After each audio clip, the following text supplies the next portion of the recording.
اعوذ باللہ من الشیطان الرجیم بسم اللہ الرحمن الرحیم الحمد للہ رب العالمین والصلاة والسلام علی سید الانبیاء والمرسلین وعلی آلہ واصحابہ واہل بیتہ وذریاتہ اجمعین والعاقبۃ للمتقین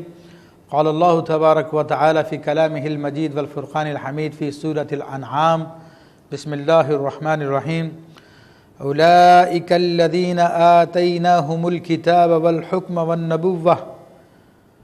فإن يكفر بها هؤلاء فقد وكلنا بها قوما ليسوا بها بكافرين صدق الله العظيم وصدق رسوله النبي الكريم مولاي صل وسلم دائما أبدا على حبيبك خير الخلق كلهم رب اشرح لي صدری ویسر لی امری واحلل عقدۃ من لسانی یفقهوا قولی۔ الحمدللہ اس سے قبل ہم سورۃ الانعام کی 88 آیات کے حوالے سے گفتگو کر چکے ہیں، اور اس میں جو سلسلہ کلام جاری تھا وہ کہ اللہ تبارک و تعالیٰ نے پہلے سیدنا ابراہیم علیہ السلام کی مثال دی اور بتا دیا کہ سیدنا ابراہیم علیہ السلام حق پر ہیں اور جو ان کے راستے پر ہے وہ بھی حق پر ہے۔ پھر اللہ تبارک و تعالیٰ نے مختلف انبیاء کرام، تقریباً 18 انبیاء کرام کے نام ذکر فرمائے اور فرمائے کہ یہ سب کے سب حق پر تھے، ہدایت پہ تھے، اور پھر شرک کی قباحت ذکر کرتے ہوئے ارشاد فرمایا کہ اگر بالفرض وہ انبیاء میں سے کسی سے سرزد ہو جاتا تو ان کے اعمال بھی ضائع کر دیے جاتے، حالانکہ وہ خود اس نے انبیاء کو معصوم بنایا، وہ شرک نہیں کر سکتے، لیکن ایک مثال ان کے سامنے بیان کی کہ شرک اتنی بری چیز ہے کہ نیکوکاروں کی نیکیوں کو برباد کر دیتی ہے، اور یہ لوگوں تم تو ویسے ہی گناہ گار ہو، تم شرک کرو گے تو تمہارے لیے اور زیادہ برائی کی بات ہے۔ تو فرمایا مزید اللہ تبارک و تعالیٰ نے ارشاد فرمایا کہ اولئک الذین آتیناہم الکتاب، یہ وہ لوگ ہیں جن کو ہم نے کتاب عطا فرمائی، والحکم، اور ان کو حکم عطا فرمایا، والنبوۃ، اور ان کو ہم نے نبوت عطا فرمائی۔ فَإِن يَكْفُرْ بِهَا هَؤُلَاءِ، تو پس یہ اگر اس کے منکر ہوں، اے مشرکین عرب تم ان کے منکر ہو، یا اہل کتاب تم اگر ان انبیاء کے منکر ہو، ان کی تعلیمات کے منکر ہو، فَقَدْ وَكَّلْنَا بِهَا قَوْمًا لَيْسُوا بِهَا بِكَافِرِينَ، تو ہم نے پھر ایسی قوم کی ذمہ داری لگا دی ہے، ایسی قوم ہم نے لگا رکھی ہے کہ جو اس کے منکر نہیں، ان انبیاء کے منکر نہیں ہیں، ان انبیاء کی تعلیمات کے منکر نہیں ہیں۔ تو حضرت عبداللہ ابن عباس رضی اللہ تعالیٰ فرماتے ہیں کہ اس میں اللہ تبارک و تعالیٰ نے اہل مدینہ کی طرف اشارہ فرمایا، یعنی نبی علیہ الصلوۃ والسلام کے اصحاب مہاجرین و انصار ہیں جو ان پہ ایمان لائیں گے اور ان کی تعلیم کو عام کریں گے، ان کے مشن کو جاری رکھیں گے۔ فرمایا کہ اولئک الذین ھدی اللہ فبہداہ مقتدہ، کہ یہ وہ لوگ ہیں، یعنی انبیاء کا جن کا ذکر کیا گیا، یہ وہ لوگ ہیں جن کو اللہ نے ہدایت دی، تو پس تم ان کی ہدایت کی پیروی کرو۔ تو یہ اللہ تبارک و تعالیٰ نے اپنے حبیب علیہ السلام کو بھی حکم دیا اور امت مسلمہ کو بھی حکم دیا۔ تو یہ وہ آیت طیبہ جو اس بات کو بتاتی ہے کہ گزشتہ انبیاء کرام علیہ السلام کی شریعتوں میں سے جو باتیں ہماری شریعت میں منسوخ نہیں ہوئی ان پہ ہمارا عمل کرنا جائز ہے، اور خاص طور پہ جس طرح کے رجم کا حکم ہے تو ظاہری طور پہ قرآن میں نہیں ہے، لیکن نبی علیہ السلام نے اپنی احادیث طیبہ میں اس کو بیان فرمایا، اور اسی طرح مرتد کے قتل کا حکم ہے تو احادیث طیبہ میں اس کا بیان آیا، اور یہ گزشتہ انبیاء کی تعلیمات میں یہ بات شامل ہے کہ مرتد کو قتل کیا جائے۔ اسی طرح گزشتہ انبیاء میں ان کی امتوں میں سجدہ تعظیمی کا جواز تھا، جس طرح کہ آدم علیہ السلام کو فرشتوں نے سجدہ کیا، یا سیدنا یوسف علیہ السلام کو ان کے بھائیوں نے، ان کے والدین نے سجدہ کیا، لیکن ہماری شریعت میں اس کو حرام کر دیا گیا۔ اللہ کے حبیب صلی اللہ علیہ وسلم کی تقریباً 450 سے زائد احادیث ہیں جن سے اس سجدہ تعظیمی کی حرمت کا ثبوت موجود ہے۔ تو یہ آیت طیبہ بتاتی ہے کہ ان کی ہدایت پہ تم پیروی کرو، سوائے کہ جس کو منع کر دیا گیا۔ قُلْ لَا أَسْأَلُكُمْ عَلَيْهِ أَجْرًا، اے حبیب علیہ السلام آپ ان سے فرما دیجئے، اے لوگو یہ جو ہدایت کی باتیں تمہیں بتا رہا ہوں، قرآن کی تعلیم تمہیں دے رہا ہوں، تمہیں جہنم سے نکال کے جنت کی طرف لے جانے کی کوشش کر رہا ہوں، اس سارے کام پہ میں تم سے کوئی اجر نہیں طلب کرتا، کوئی اجرت نہیں مانگتا۔ ان ہوا الا ذکریٰ للعالمین، یہ نہیں ہے مگر تمام عالمین کے لیے نصیحت ہے۔ یہ وہ آیت طیبہ ہے جس سے علماء نے استدلال کیا کہ رسول اللہ صلی اللہ علیہ وسلم کی نبوت کسی خاص قبیلے، کسی خاص قوم کے ساتھ نہیں ہے، بلکہ آپ قیامت تک آنے والے تمام انسانوں کے لیے نبی ہیں۔ تمام کے تمام لوگ آپ کی امت دعوت ہے۔ جو آپ کی دعوت کو قبول کرتا چلا جائے گا وہ آپ کی امت اجابت ہوتا جائے گا۔ یعنی دعوت تو آپ کے سب کے لیے ہے، اور حقیقی امتی وہی ہے جو آپ کی بات پہ لبیک کہے اور آپ کو اللہ کا آخری نبی مانے، آخری رسول جانے۔ فرمایا کہ وما قدر اللہ حق قدرہ، اور انہوں نے اللہ کی قدر نہ جانی، یا اللہ کی قدر وہ نہ کی جیسے کہ قدر کیے جانے کا حق ہے۔ اذ قالوا، جب انہوں نے کہا ما انزل اللہ علی بشر من شیء، کہ اللہ نے کسی انسان پہ کوئی چیز نازل ہی نہیں کی۔ اب اس آیت طیبہ کی شان نزول کے بارے میں مفسرین نے لکھا کہ ایک مرتبہ یہودی اپنا ایک مشہور حبر مالک بن سیف کو لے کے آئے، جو ان کا بہت بڑا عالم دین تھا، کہ تم آ کے نبی علیہ الصلوۃ والسلام سے مناظرہ کرو، ان سے مجادلہ کرو۔ تو نبی علیہ الصلوۃ والسلام کے پاس جب یہ لوگ آئے گروہ کی صورت میں، تو آپ علیہ الصلوۃ والسلام نے مالک بن سیف سے کہا کیا تم توریت کے عالم ہو؟ اس نے کہا کہ ہاں، میں یہودیوں کا حبر ہوں، میں عالم ہوں۔ تو آپ نے فرمایا کہ تمہیں اس ذات کی قسم دیتا ہوں کہ جس نے موسیٰ علیہ السلام پہ توریت نازل فرمائی۔ تم یہ بتاؤ کہ توریت میں یہ بات ہے یا نہیں ہے کہ اللہ تبارک و تعالیٰ ان اللہ یبغض العالم السمین، کہ اللہ تبارک و تعالیٰ موٹے عالم کو ناپسند فرماتا ہے؟ تو اس نے کہا ہاں یہ بات موجود ہے۔ تو آپ نے فرمایا کہ تو موٹا ہے، تو اللہ کے یہاں پہ مبغوض ہے، اللہ کے یہاں پہ ناپسندیدہ ہے۔ تو اس نے غصے میں آ کے کہا کہ اللہ نے کوئی کتاب نازل نہیں کی ہے، کسی بشر پہ کوئی کتاب نازل نہیں کی۔ تو اس پر پھر یہودی بڑے ناراض ہوئے، اس کو برا بھلا کہنے لگے، اور اس کا جو عہدہ تھا حبر کا، یعنی ان کے بڑے عالم ہونے کا، وہ انہوں نے کینسل کر دیا۔ تو جب نبی علیہ الصلوۃ والسلام نے اس کو لاجواب کر دیا اور خود توریت سے اس کی مذمت کو ثابت کر دیا، تو اس نے پھر انکار کر دیا کہ اللہ نے کسی انسان پہ کوئی وحی نازل نہیں فرمائی۔ تو اللہ جواب میں فرماتا قل من انزل الکتاب الذی جاء به موسیٰ نورا وہدی للناس، تو آپ ان سے پوچھئے، ان سے فرما دیجئے تو پس کس نے نازل کی ہے اس کتاب کو جو موسیٰ علیہ السلام لے کر آئے ہیں، جاء به موسیٰ، جو موسیٰ علیہ السلام لے کر آئے ہیں، جو نور ہے اور لوگوں کے لیے ہدایت کا باعث ہے۔ جب اس انکار کیا تو وہ موٹا عالم مالک بن سیف خاموش ہو گیا، کچھ نہ بول سکا۔ تجعلونہ قراطیس تبدونہا وتخفون کثیرا، تو تم نے اس کو ورقے ورقے کر دیا ہے، تو کچھ کو تم ظاہر کرتے ہو اور اکثر کو تم چھپا لیتے ہو۔ تو اب یہودیوں کے یہاں پہ یہ سازش بھی تھی، کیونکہ دین ان کی دکان بن چکا تھا، دین ان کا کاروبار بن چکا تھا، تو وہ دین کے ذریعے جس طریقے سے بھی ہو سکتا وہ کما لیا کرتے تھے۔ تو اپنی کتاب کو بھی عام نہیں ہونے دیا کرتے تھے یہ بے ایمان ان کی یہودی علماء، اور وہ چھپا چھپا کے رکھتے تھے، اور کتاب کو پوری کتاب کی صورت میں اکٹھے نہیں لاتے تھے، بلکہ اس کے صفحے صفحے ٹکڑے ٹکڑے الگ کیے ہوئے تھے۔ ہوتا یہ تھا جس کو جو بات دکھانی ہے صرف وہ بات دکھا دیں، اس کے علاوہ اس کو کچھ نہ بتائیں، کیونکہ اگر وہ پوری کتاب دکھاتے تو سارے کے سارے احکام لوگوں کے سامنے واضح ہو جاتے، تو اس لیے ان کو ٹکڑے ٹکڑے کر دیا۔ تو بعض چیزیں لوگوں کو دکھاتے تھے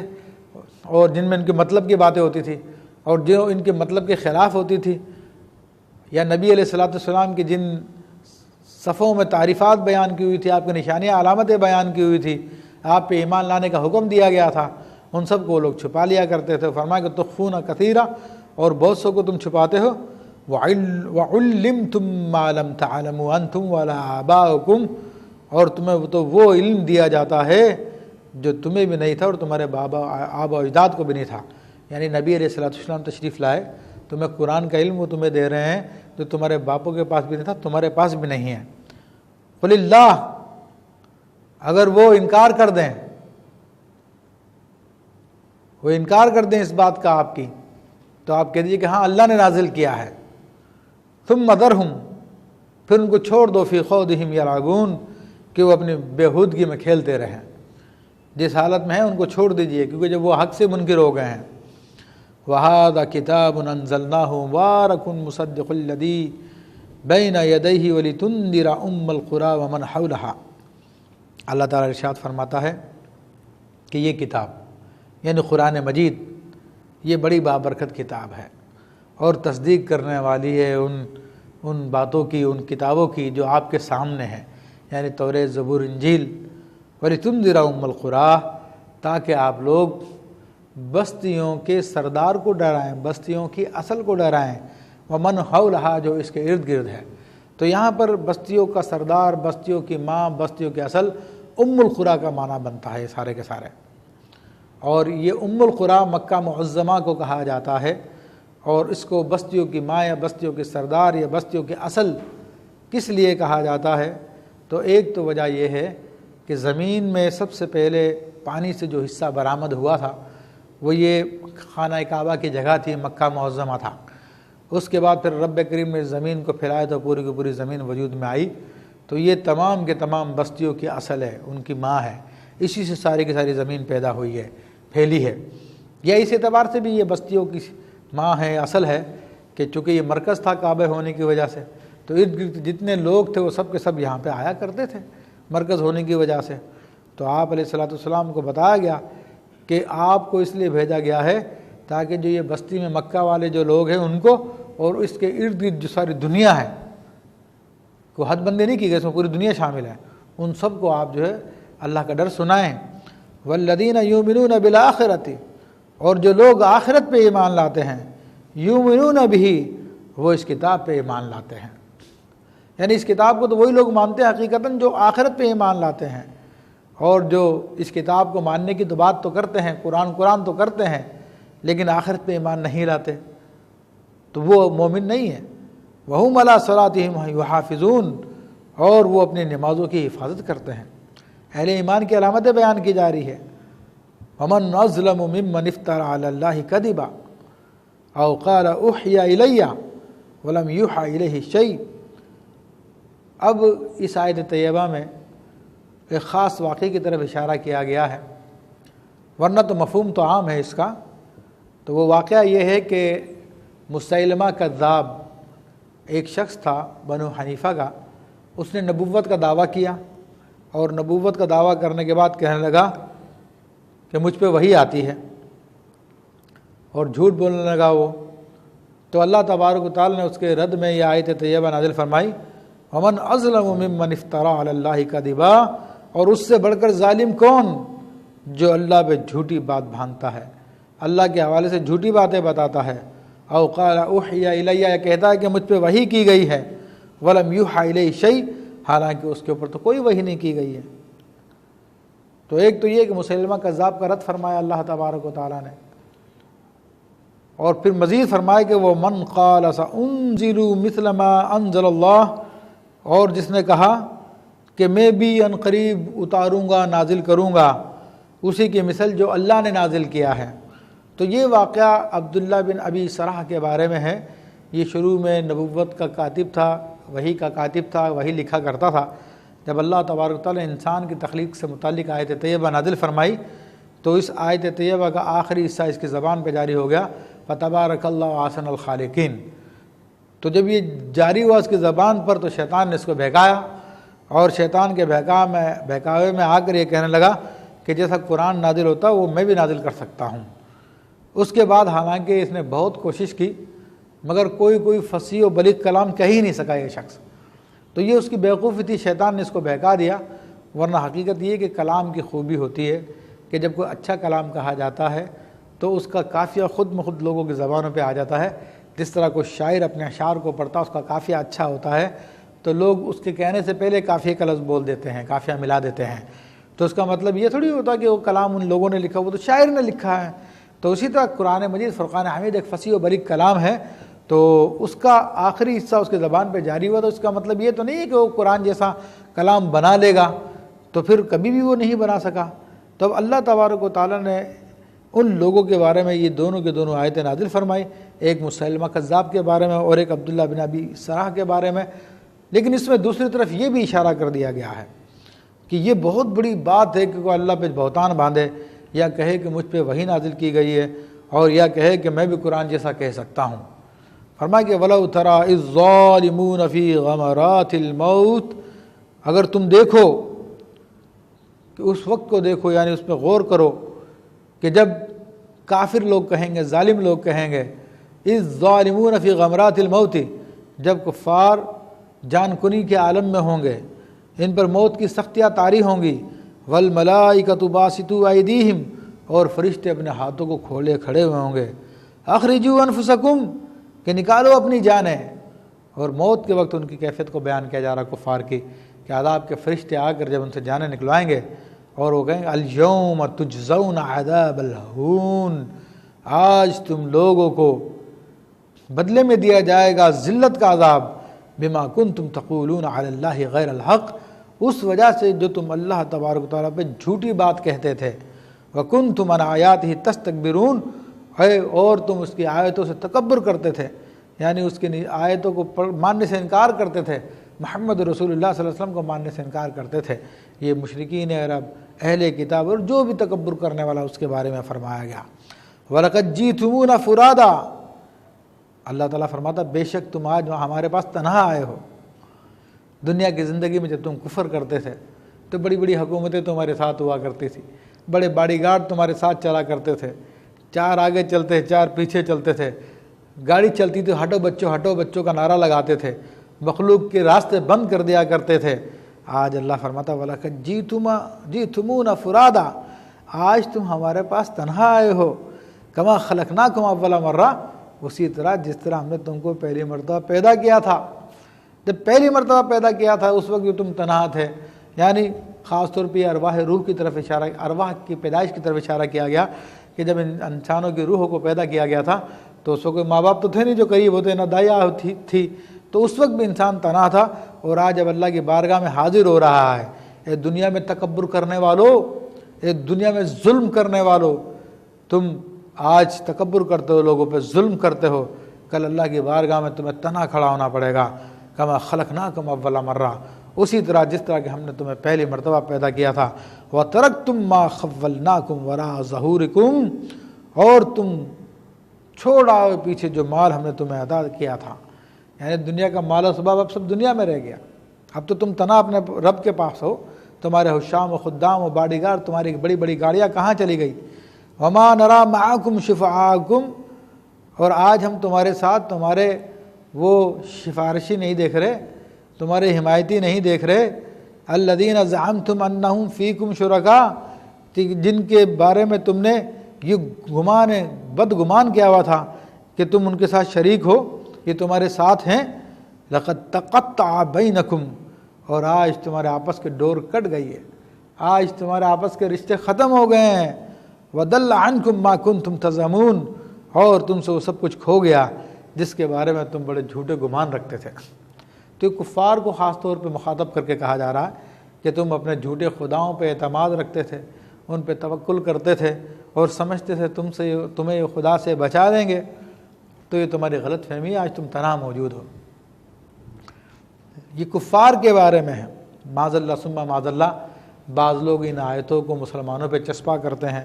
جو یا رسول اللہ کا استغاثہ کرتے ہیں، یا حضور سیدنا غوث پاک کا استغاثہ کرتے ہیں، یا اللہ کے کسی ولی کا استغاثہ کرتے ہیں، تو ان پہ یہ وہ آیتیں جو کفار کے بارے میں نازل ہوئی، وہ آیتیں ان پہ چسپاں کر دیتے ہیں اور کہتے ہیں کہ دیکھو کل بروز قیامت یہ شیخ عبد القادر جیلانی تمہیں نہیں بچائیں گے، یہ تم یا رسول اللہ کہتے ہو وہ تمہیں نہیں بچائیں گے، کل تم تنہا ہوگے۔ حالانکہ ان ظالموں کو پتہ نہیں ہے،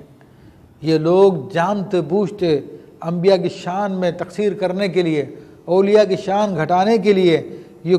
بتوں کے بارے میں نازل کی ہوئی آیتیں، کافروں کے بارے میں نازل کی ہوئی آیتیں یہ انبیاء پہ لگاتے ہیں، اولیاء پہ چسپاں کرتے ہیں، مسلمانوں کو مشرک گردانتے ہیں۔ اسی وجہ سے حضرت عبداللہ بن عمر، بخاری شریف میں عبداللہ بن عمر ایسے لوگوں کو بدترین مخلوق سمجھا کرتے تھے۔ مومنوں کو جہاں تک تعلق ہے تو مومنوں کی تو عید ہے انشاءاللہ تبارک و، جو بھی سچے اہل ایمان ہیں، حدیث شریف میں آتا ہے کہ بروز قیامت میں اللہ کی بارگاہ میں سجدہ کروں گا، اور پوری تفصیلی حدیث ہے، اور مجھ سے کہا جائے گا محمد صلی اللہ علیہ وسلم مانگو کیا مانگنا چاہتے ہو، سوال کرو پورا کیا جائے گا، سفارش کرو تمہاری سفارش قبول کی جائے گی۔ پھر آپ علیہ السلام اہل ایمان کی سفارش کریں گے، گناہ گاروں کی سفارش کریں گے، کسی کا مرتبہ بڑھا دیں گے، کسی کو بلا حساب کتاب جنت میں داخل کروا دیں گے، کسی کو جہنم سے نکال لیں گے۔ عجیب وہ معاملہ ہوگا۔ تو مسلمانوں کے ساتھ تو اللہ کے نبی ہیں، اللہ کے اولیاء ہیں، علماء کے بارے میں آئے کہ وہ شفاعتیں کریں گے۔ اللہ فرمائے گا، علماء کو روک لے گا حساب کتاب ہوگا، حدیث صحیح میں ہے۔ علماء کہیں گے رب کریم سب کا حساب کتاب کر رہا، ہمارا کیوں نہیں کرتا؟ تو اللہ فرمائے گا اے میرے بندو، میں نے تمہیں اس لیے روک لیا ہے تاکہ تم میرے گناہ گار بندوں کی شفاعتیں کرو۔ تو یہ تو قرآن و حدیث تو شفاعت کا بیان کرتی ہے، مگر یہ ظالم قرآن کے نام پر، قرآن کی آیتیں جو بتوں کے بارے میں ہیں، جو کفار کے بارے میں وہ مسلمانوں پہ چسپا کر رہے ہیں، اللہ کے اولیاء پہ چسپا کر رہے ہیں، اللہ تعالیٰ ان کو ہدایت عطا فرمائے۔ تو فرمایا کہ ان اللہ فالق الحب والنوا، بے شک اللہ تبارک و تعالیٰ پھاڑنے والا ہے، چیرنے والا ہے، دانے کو بھی اور گٹھلی کو بھی۔ ابھی اللہ اپنی قدرت کو بیان فرما رہا ہے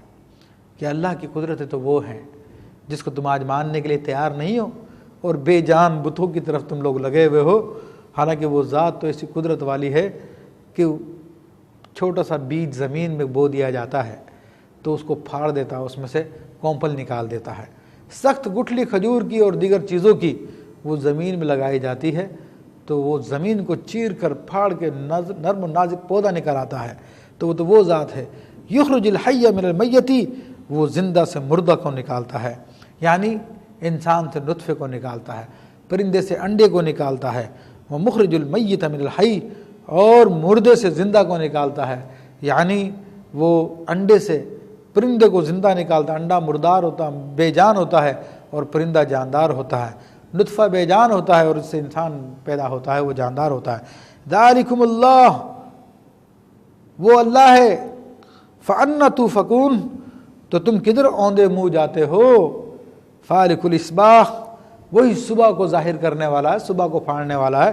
رات کی اندھیریاں ہوتی ہیں، ہاتھ سجائے نہیں دیتا، وہی ذات ہے جو صبح کو نکال دیتی ہے، صبح کو ظاہر کر دیتی ہے۔ وَجَعَلَ اللَّيْلَ سَكْنًا وَالشَّمْسَ وَالْقَمَرَ حُسْبَانًا، اور اس نے رات کو سکون کے لیے بنایا ہے۔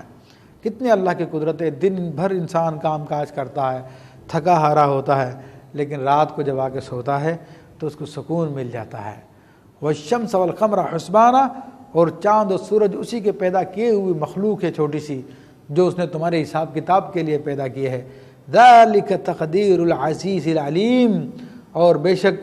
یہ زبردست تمہارے رب کا مقرر کیا ہوا، تمہارے زبردست رب کا اور جاننے والے رب کا مقرر کیا ہوا ایک اندازہ ہے، یہ سارا حساب کتاب اس کا ہے۔ فرمایا کہ وَهُوَ الَّذِي جَعَلَ لَكُمُ النَّجُومَ لِتَهْتَدُوا بِهَا فِي ظُلُمَاتِ الْبَرِّ وَالْبَحْرِ، وہی ہے کہ جس نے کر دیا ستاروں کو تمہارے لیے خشکی کے اندھیریوں میں،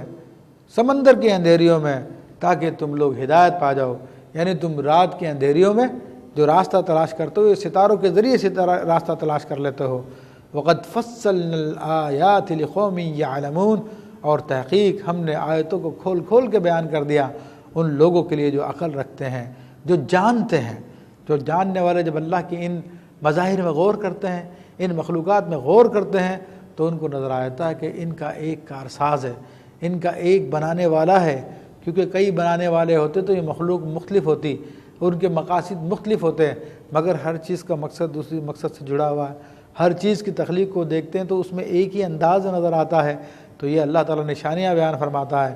وَهُوَ الَّذِي أَنشَأَكُم مِّن نَّفْسٍ وَاحِدَةٍ، وہی ذات ہے جس نے تم کو ایک جان سے پیدا کیا ہے، اور ایک جان سے مراد سیدنا آدم علیہ السلام ہے۔ بعض لوگ معاذ اللہ اس کو امیبا بھی تصور کرتے ہیں اور قرآن کی یہ تحریف کرتے ہیں، تو حالانکہ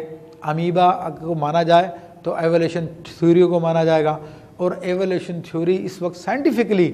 بالکل غلط ثابت ہو چکی ہے۔ اور پھر اگر ایولیوشن تھیوری ہوتی درست ہوتی تو پھر آج کوئی جنس دوسری جنس میں کیوں نہیں بدل رہی؟ انسان اس سے آگے بڑھ کے کسی اور جنس میں کیوں نہیں آ رہا؟ کسی بندر کو، کسی گوریلے کو ہم انسان میں تبدیل ہوتے ہوئے کیوں نہیں دیکھ رہے؟ تو یہ ایولیوشن تھیوری کو کہنا کہ درست ہے اس کے ذریعے بالکل غلط گمراہی ہے۔ پہلی جان آدم علیہ السلام ہے جس کا قرآن نے بیان فرمایا فَمُسْتَقَرٌّ وَمُسْتَوْدَعٌ، اور تمہارے لیے ایک قرار گاہ ہے اور ایک امانت کی جگہ ہے۔ تو قرار گاہ سے مراد یہ زمین ہے جس پہ خاص عرصے تک تمہیں یہاں پہ رہنا ہے، اور مستودع یعنی امانت کی جگہ، تم امانت ہو۔ تو اس سے مراد یہ کہ ماں کے پیٹ میں تم ایک عرصے امانت رہتے ہو، پھر دنیا میں ایک قرار پکڑتے ہو، پھر قبر میں ایک عرصے تم امانت کے طور پہ رہو گے، اور پھر تمہیں حشر کی طرف لے جایا جائے گا جہاں پہ آخرت میں ہمیشہ کے لیے قرار ہے۔ قد فصلنا الآیات لقوم یفقہون، اور ہم نے کھول کھول کے بیان کر دیا اپنی آیتوں کو ایسی قوم کے لیے جو سمجھ رکھتی ہے، جو فکر رکھتی ہے۔ تو یہ سلسلہ کلام جاری ہے، اللہ تعالیٰ کی خالقیت، مالکیت، توحید کے دلال جاری ہے۔ انشاءاللہ مزید گفتگو اگلے پروگرام میں کی جائے گی۔ وآخر دعوانا الحمد للہ رب العالمین۔